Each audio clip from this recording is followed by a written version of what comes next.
UBS телевизийн санаачлан хэрэгжүүлж байгаа улс төр шинэ манлайлагч зорилтод ТV төслийн сурвалжлах хэсэг Сэлэнг аймгийн Алтан булаг суманд ажиллаж байна.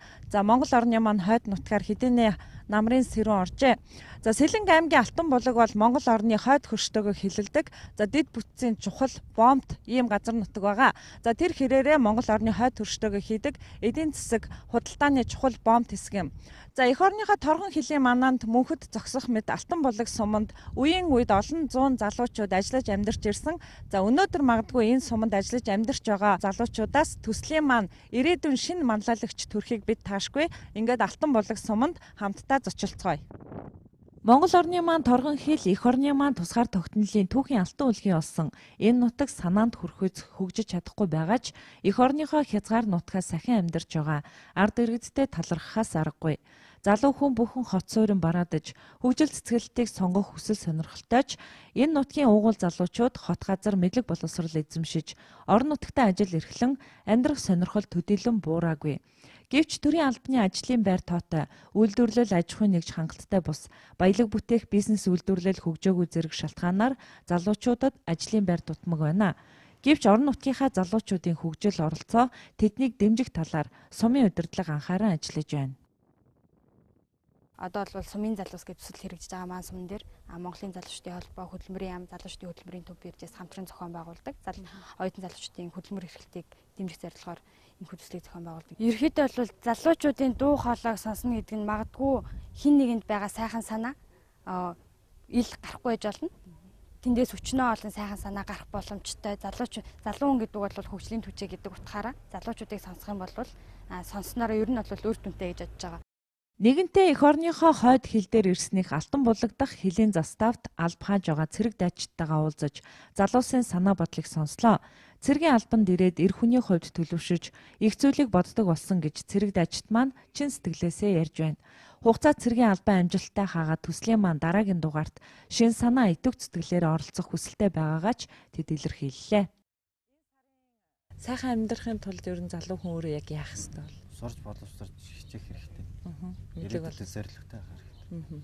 Та бүхний хувьд эх орныхоо торгон хилийн манаанд бас ингээл мөрдөс зүгээл зогсож явах бахархалтай сайхан санагддаг байх та тий. Тэр үед бодогддог зүйлсээсээ хуваалцаач.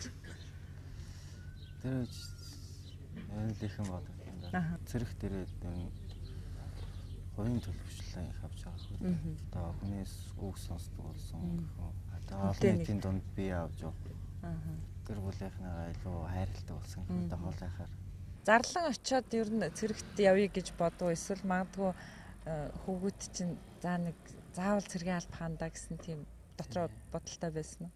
Тийм ер нь эр хүний тийм хаах ёстой бол насан туршид хаах ёстой л. Бид хоёрын ард бол яг цэргийн тангар харагдаж байна л да. Тангараа нэг уншаад өгөх үү? Монгол улсын иргэн бэ. Монгол улсын үн цэвэрлэлээр ирсэн иргэний цэргийн үргээ үнчээр биелүүлж өвөг дээцийнхээ арин голгомтолсон Монгол улсынхаа алчгүй дархан байдлыг ам бие үл хайрлан батлан хамгаалахаа эх орон төр ард түмэндээ андгаалan хангалтыг би ард түмнийхээ үндэсний эвлэгдэл Монгол цэргийн шилдэг уламжлалаа эрхэмлэн үндэтгэж цэргийн эрдэм шандан боловсруулж улсын нууцыг найдвартай хадгалж Монгол улсын хууль цэргийн дүрмийг чанд сахин биелүүлэхээ батлан хангаргалж байна.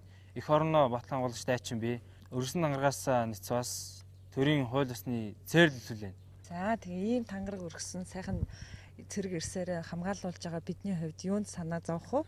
Эх орны маань торгон хил үргэлж 50 байг. Тэгээ Монгол улсын төлөө зүтгэе. Монгол улсын төлөө зүтгэе.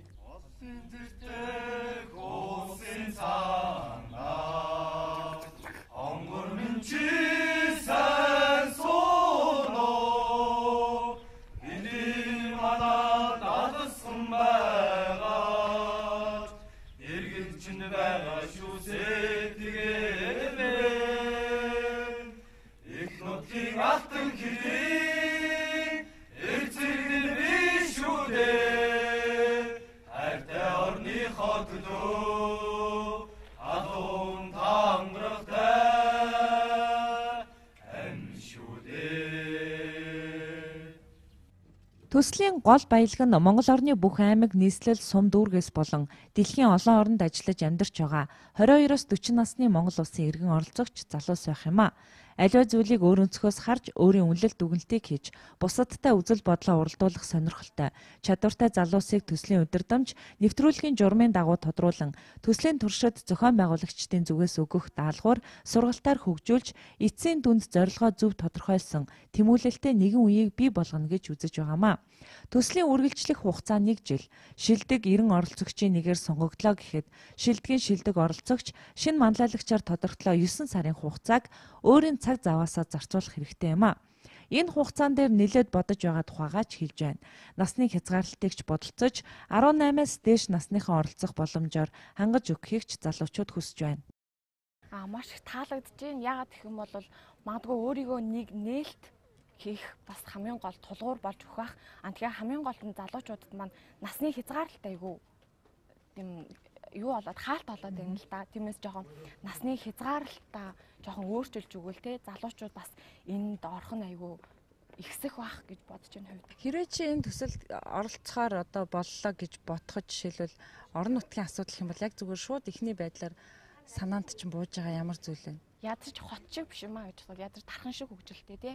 Магадгүй залуучуудын хот болохыг л хүсэж байна. За манай төслийн тухай тодорхой мэдээлэл авсан зүйл байна уу? Бага. Нас өрөхгүй болгож явах юм бас тиймэрхүү л шүү. Насны хязгаар юу н хэд байвал зүгээр юм шиг байна. Санаа оноо. Уул нь бол 18. 18-аас дээш л байвал зүгээр юм болоо гэж бодож байгаа шүү дээ. Оюутан залуусаа илүү хамруулаад Монгол улсынхаа ер нь оюутан залуусыг л хөгжүүлүүлэл болно бол тэр л юм шиг санагдах юм. Шин санааны эсэ байгаа шүү дээ тий. Тэгэхээр ер нь санаагаа бодож олсон болов уу? Ер нь орон нутагт ямар асуудал тулгамдж байна? За ер нь бол сэлэнгэд би яг сэлэнгийн унган хүүхэд. Тэгээд ерөнхийдөө бас нэг талаараа дагнаад хөгжөөсэй гэж бас бодож явдаг. Нэг нууцхан бяцхан хүсэл байдаг. Тэрнгээрээ л оролцъё гэсэн бодолтой байгаа да. За тэр шийдэл нь бол тэгвэл одоохондоо дотор нууц үлдэх тий.